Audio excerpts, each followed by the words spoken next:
doa yang tidak hadir hati kita di saat berdoa, doa tersebut Allah Ta'ala tidak terima. Nabi bersabda, ud'ullaha wa antum mukinuna bil ijabah fa innallaha ta'ala la yaqbalu du'a min qalbin ghafilin lahin. Berdoalah kepada Allah dan kalian dalam keadaan yakin kepada Allah. Jadi doa itu yang pertama yakin, pasti Allah terima. Kemudian doa itu jangan tanggung, minta yang luar biasa, karena kita meminta kepada yang maha luar biasa. Kalau minta kepada manusia, kita ada gak enak hati nih, banyak minta. Kalau sifatnya Allah terbalik, makin banyak kita meminta, makin Allah cinta. Sehingga dikatakan man lam yas'alillah yaghdab alaih. Siapa yang tidak meminta kepada Allah, justru Allah murka kepadanya. Nah, sifatnya Allah berbeda dengan sifatnya makhluk. Sifatnya makhluk seperti manusia, jika kita banyak meminta kepadanya, lama-lama dia bosan. Dia tidak suka, dia tidak senang. Itu sifatnya manusia, sifatnya makhluk. Tapi sifatnya Allah berbeda. Makin banyak kita meminta, makin Allah cinta. Dan mintanya jangan tanggung. Kalau minta surga, surga Firdaus. Jangan bilang ya kalau insya Allah, kalau memang saya ini cocok masuk surga, ya Allah, insya Allah ya Allah. Nah, doa pakai insya Allah disalahkan oleh para ulama. Karena insya Allah itu artinya gak yakin. Makna insya Allah itu bahasa digunakan sesuatu yang kita kadang-kadang ragu. Insya Allah kalau Allah berkehendak saya bisa hadir. Tapi kalau doa insya Allah itu dilarang. Makna dilarang ini bukan haram, tapi cara berdoanya salah. Ini pernyataan yang ada di dalam kitab Idah Asrar Ulumil Muqarrabin, kitab karya Al-Habib Syekh Al-Idrus di India, kitab tasawuf. Jadi kalau doa gak boleh ada keraguan dan tidak boleh diselipkan kata insya Allah, karena insya Allah ada mengandung makna kita masih ragu. Ya Allah, insya Allah kalau memang saya ini baik, tolong masukkan saya ke dalam surga Firdaus. Nah, seperti itu. Ya Allah, dengan rahmatmu yang luas, masukkanlah saya ke dalam surga Firdaus. Begitu.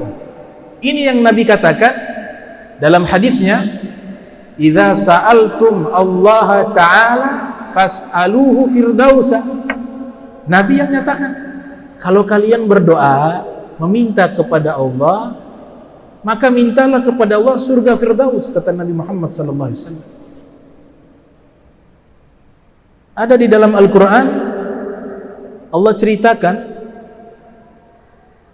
istrinya Fir'aun, namanya Asiyah bintu Muzahim.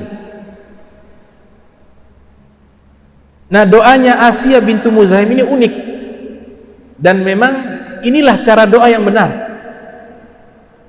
dalam Al-Quran. Idh qalat, ketika berkata, sebelumnya disebut imra'ata Fir'aun, istrinya Fir'aun. Istrinya Fir'aun namanya Asiyah bintu Muzahim, termasuk wanita terbaik di alam semesta, sebagaimana hadis Rasul sallallahu alaihi wasallam, khairun nisa'il alamin arba', wanita terbaik sealam semesta ada 4 orang. Fatimah, yang pertama Fatimah bintu Muhammad, Sayyidah Fatimah putrinya Nabi Muhammad. Yang kedua Sayyidatuna Khadijah, istrinya Rasulullah, Khadijah binti Khuwailid. Yang keempat Maryam binti Imran, ibundanya Nabi Isa alaihissalam. Yang ketiga, yang keempat Asiyah binti Muzahim. Bahkan di dalam kitab Qususul Anbiya dikutip riwayat hadis Rasul sallallahu alaihi wasallam bersabda, innallaha zawwazani fil jannati bi Maryam binti Imran wa Asiyah binti Muzahim wa ukhti Musa. Sesungguhnya Allah subhanahu wa ta'ala akan menikahkan saya, yaitu Nabi Muhammad, di dalam surga dengan Maryam binti Imran dan juga Asia binti Muzahim, dan yang ketiga adalah saudari perempuannya Musa. Jadi wanita hebat, wanita luar biasa. Allah rekam, Allah abadikan doanya istrinya Fir'aun, karena dia mukminah, dia wanita yang beriman kepada Allah, beriman kepada ajaran Nabi Musa. Suaminya Fir'aun tidak bisa menyentuh dia, jadi dia masih suci, belum disentuh oleh Fir'aun. Disebutkan dalam tafsir Al-Kasyaf, Az-Zamakhsyari menyebutkan, juga disebutkan oleh Al-Imam Fakhruddin Ar-Razi dalam tafsir Kabir, yang lahir tahun 544 Hijriah, wafat 606 Hijriah. Tiap kali Fir'aun ingin menyentuh istrinya, ingin berhubungan biologis dengan istrinya, yaitu Asia binti Muzahim, mohon maaf, kemaluannya impoten, gak bisa berdiri, tidak ada keinginan berdiri, ingin menyentuh, turun lagi. Allah jaga, Allah sterilkan. Ini wanita waliyah, seorang kekasih Allah yang nanti bersanding dengan Nabi Muhammad di surga, dijaga oleh Allah. Allah abadikan doanya di dalam Al-Quran. Beliau berdoa, "Idz qalat Rabbi ibni li indaka baitan fil jannati wa najjini min fir'auna wa amalihi wa najjini minal qaumiz zalimin." Ini doanya luar biasa. Ini cara berdoa yang paling baik ini. Apa artinya? Wahai Rabbku, wahai penciptaku, bangunkanlah untukku di sisimu satu rumah di dalam surga. Mintanya apa? Masih hidup di dunia, beliau berdoa minta rumah di surga. Gak sampai rumah di surga, kalau boleh rumahnya dekat engkau, dekat Allah. Makna dekat di sini bukan makan, tapi makanah, bukan tempat menetap, tapi kedudukan di sisi Allah. Sudah minta rumah, ditambah rumahnya bukan di dunia, rumahnya di mana? Di surga. Kemudian ditambah lagi, rumah yang di surga itu kalau boleh dekat denganmu derajatnya. Itu doanya istri dari Fir'aun. Wa najjini min fir'auna wa amali, dan selamatkan saya dari Fir'aun dan juga perbuatannya. Ini konteksnya duniawi. Ini perhatikan ya. Al-Quran itu kalau mengabarkan sesuatu itu ada ilmu. Urutan doa yang pertama apa? Minta surga dulu atau minta masalah dunia? Dari doanya Asia binti Muzahim, minta apa? Surga dulu. Ya Allah, bangunkan saya satu rumah di dalam surga yang dekat denganmu. Setelah itu baru masalah duniawi. Selamatkan saya dari Fir'aun dan perbuatannya, dan selamatkan saya dari kaum zalimin. Nah, kita kalau doa itu yang pertama harus minta sesuatu yang berkaitan tentang masalah akhirat kita. Jangan doanya minta fulus terus, walaupun hal itu dibolehkan. Minta sesuatu yang besar, kebahagiaan yang abadi. Selesai itu, ya Allah, ketika hari kiamat tolong masukkan saya ke dalam surga tanpa hisab. Jangan ada perhitungan dengan amal saya. Dalam kuburan, ya Allah, selamatkan saya dari azab kubur, berikan kenikmatan. Setelah urusan akhirat yang penting ini kita sampaikan kepada Allah, baru minta, ya Allah, minta naik pangkat, minta motor, minta mobil. Itu kan kecil semua. Makanya beliau doanya apa? Akhirat dulu, ini yang penting nih. Dapat rumah, dapat mobil, jabatan, kaya, meninggal su'ul khatimah, naudzubillah. Apa artinya nih kenikmatan dunia ini? Di kuburan diazab sampai yaumil kiamah. Nah, makanya diajarkan ini doa. Minta akhirat, minta. Dan kalau minta kepada Allah yang maha besar, minta yang jangan tanggung-tanggung. Minta yang besar. Minta yang besar. Karena yang kita minta ini maha besar. Kita baca setiap hari dalam sholat, Allahu Akbar, bukan Allahu Kabir. Beda. Allahu Kabir, Allah besar. Tapi Akbar, maha besar. Maka sang maha besar, kekayaannya tidak pernah habis. Beda dengan makhluk. Jika kita banyak meminta harta kepadanya, hartanya akan habis. Tapi Allah, makin banyak kita minta, Nabi gambarkan kekayaan Allah tidak berkurang sedikit pun. Tidak berkurang sedikit pun. Kalaupun berkurang, kata Rasul SAW dalam hadis, seandainya seluruh bangsa jin dan manusia, mulai dari Adam sampai manusia terakhir, mulai dari iblis sampai jin terakhir, semuanya meminta kepada Allah, dan Allah berikan semuanya permintaan mereka, itu tidak mengurangi sedikit pun kekayaan Allah. Kalaupun berkurang, kata Nabi, bagaikan jarum yang dicelupkan ke dalam lautan, kemudian diangkat itu jarum, menetes tetesan air di ujung jarum dengan seluas lautan yang ada di dunia, itu perbandingan kekayaan Allah masih tersisa sebanyak itu. Yang keluar hanya setetes air yang mengalir di ujung jarum. Kemudian ketika berdoa, jangan memaksa. Ya Allah, harus Kau kabulkan. Kalau bukan dia jodohku, ya Allah, ini masalah jodoh. Saya cinta kepada dia, saya sayang kepada dia, tapi dia sudah ada yang lamar. Ya Allah, kalau memang dia bukan jodohku, ya Allah, jadikan bagaimana caranya biar dia jadi jodohku. Nah, itu namanya memaksa dalam doa. Yang benar, ya Allah, kalau memang dia bukan jodohku, maka itu yang terbaik. Ajmilu fit tolab. Kalau doa minta yang syamil, yang global. Kita tidak tahu apakah permintaan kita ini baik untuk kita, tidak tahu. Makanya Allah yang tahu, oh ini baik untuk dia nih, dikasih. Ada beberapa riwayat orang miskin ahli ibadah di zaman Nabi. Terlepas dari masalah sanad khilafiyah, tapi substansi hikmah dari kisah tersebut itu bagus. Dia miskin, dia susah, tapi ahli ibadah. Minta doa kepada Nabi, ya Rasulullah, doa biar saya kaya. Nanti kalau saya kaya, saya lebih giat ibadah. Nabi bilang, jangan, begini sudah, bagus. Besok minta lagi, ya Rasulullah, minta biar saya kaya. Dipaksa Nabi. Nabi katakan, begini sudah bagus. Dipaksa, akhirnya Nabi doa. Dia ternak kambing, melahirkan banyak itu kambing, jadi orang kaya raya. Ketika sudah kaya raya, sudah tidak pernah hadir lagi di masjid.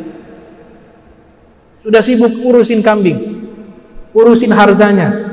Nabi bertanya, mana fulan bin fulan? Ya, sudah sibuk ya Rasulullah dengan kambingnya. Nabi katakan, kalau dia sudah kaya, sekarang minta zakat. Ada wajib zakat.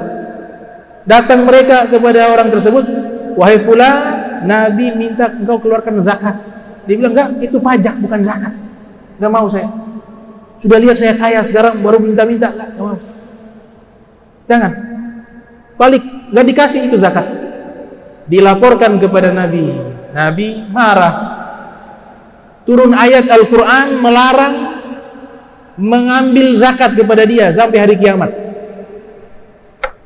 Akhirnya dia sadar, singkat cerita dia sadar, dia mau berikan zakat. Nabi menolak. Sampai di zaman Khalifah Abu Bakar diberikan zakat, Sayyidina Abu Bakar juga menolak karena sudah tahu wasiat dan firman Allah, tidak boleh terima zakatnya dia. Dia minta maaf lagi, diberikan zakat, ditolak oleh Sayyidina Umar bin Khattab, sampai zaman Sayyidina Utsman bin Affan ditolak, sampai akhirnya dia meninggal dunia. Ini tadi, tidak semua sesuatu yang kita minta itu baik untuk kita. Baik untuk kita. Karena Allah cinta kepada kita, Allah tangguhkan itu. Jadi doa ajmilu fit thalab, minta yang global, serahkan Allah Ta'ala yang putuskan baik, itu berikan ya Allah kalau baik. Kalau itu tidak baik, maka jangan berikan kepadaku. Ada satu sahabat doanya spesifik. Dia berdoa, ya Allah bangunkan saya satu rumah di dalam surga warna putih. Dia doa, ayahnya dengar doanya.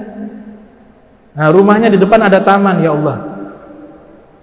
Kalau boleh di samping sungai. Nah, luas rumahnya, ada bunga-bunga. Itu dia doa. Ini doa pengarang puisi ya. Ayahnya dengar dia baca doa seperti itu, ditegur, ya waladi, wahai anakku, jangan doa seperti itu. Nabi bersabda, ajmilu fit thalab, kalau doa minta yang global, kata Nabi Muhammad SAW. Ajmilu fit thalab. Nah, ini ilmu tentang berdoa. Insya Allah pertemuan berikut saya lanjutkan yang khusyuk karena panjang kan. Ilmu tentang doa yang berikutnya, Allah Ta'ala suka doa itu merayu-rayu gitu. Jadi seperti pengemis. Kita sedang mengemis di hadapan Allah. Bagaimana sih bahasa orang mengemis? Nah, bahasa-bahasa seperti itu Allah suka. Innallaha yuhibbu mulihin bid-du'a. Sesungguhnya Allah Subhanahu wa Ta'ala mencintai orang yang merayu-rayu, yang mengemis-mengemis di dalam doa. Itu Allah suka. Analogi yang sederhana, kita kan sedang minta pertolongan, sedang meminta. Kalau sesama makhluk saja, kalau kita sedang minta itu bahasanya seperti apa? Pertama, muka kasihan. Muka kasihan. Gak ada datang minta mukanya sombong, gak ada. Itu belum dia minta sudah diusir. Nah, kita meminta kepada makhluk seseorang, pasti yang pertama wajah kita, pasti kita ekspresinya kasihan. Wajah seperti ini harus dibawa dalam doa. Yang kedua, bahasanya bahasa-bahasa yang menyentuh hati, betul tidak? Bahasa-bahasa yang menggambarkan dia sedang susah, sedang sulit. Datang seseorang misalnya, saya boleh minta tolong? Nah, gitu. Terjemahkan ke bahasa Ternate. Kita ada butuh, ini doi, ini susah ini, ada anak sakit, anak sekolah juga belum bayar, apa? Minta tolong tuh, kalau ada sedikit. Itu kan bahasa orang sedang meminta.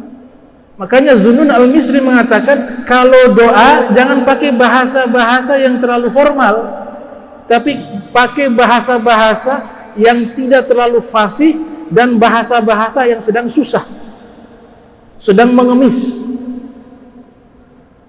Kalau datang pakai bahasa-bahasa yang terlalu formal, ada uang tidak? Jikalau engkau punya uang, ya tolong berikanlah kepada saya, nanti saya ganti. Gak dikasih, tidak dikasih. Bilisanil fa'iqah, kita doa tapi dalam hati kita hinakan diri kita di hadapan Allah bahwa kita butuh kepada Allah, kita meminta kepada Allah, kita mengemis kepada Allah. Makanya Abu Nu'as punya syair itu, sebagian ulama mengatakan kalau baca terus meninggal husnul khatimah. Abdul Wahab Syaroni mengatakan itu doa juga contohnya seperti itu, mengemis, merayu Allah. Ilahi lastu lil firdausi ahlan wala agwa 'alan nari jahimi fahabli taubatan waghfir dhunubi fa innaka ghafiru dzambil 'azimi. Ilahi lastu lil firdausi ahla, ya Allah, ilahi, saya ini tidak pantas berada di surga Firdaus. Ilahi lastu lil firdausi ahla wala agwa 'alan nari jahimi, tapi saya juga gak kuat di neraka jahanam. Di neraka jahim saya tidak kuat. Fahabli taubatan waghfir dzunubi, maka anugerahkanlah kepadaku taubat, pengampunan. Fahabli taubatan waghfir dzunubi, dan ampunilah seluruh dosa-dosaku. Fa innaka ghafiru dzambil 'azimi, karena sesungguhnya engkau adalah zat yang maha mengampuni dosa-dosa yang besar. Ini doanya merayu. Ya, susunan katanya indah. meninggal dunia, sebagian ulama bermimpi, disebutkan dalam kitab Al-Bidayah wan Nihayah karya Al-Imam Ibn Katsir. Ditanya kepada Abu Nu'as, bagaimana ma fa'alallahu bik, apa yang Allah balas kepadamu? Dia katakan, Allah Ta'ala masukkan saya ke dalam taman surga. Apa amalanmu? Karena sebab doa saya. Ilahi lastu lil firdausi ahla wala agwa 'alan nari jahimi fahabli taubatan waghfir dzunubi fa innaka ghafirudz dzambil 'azimi.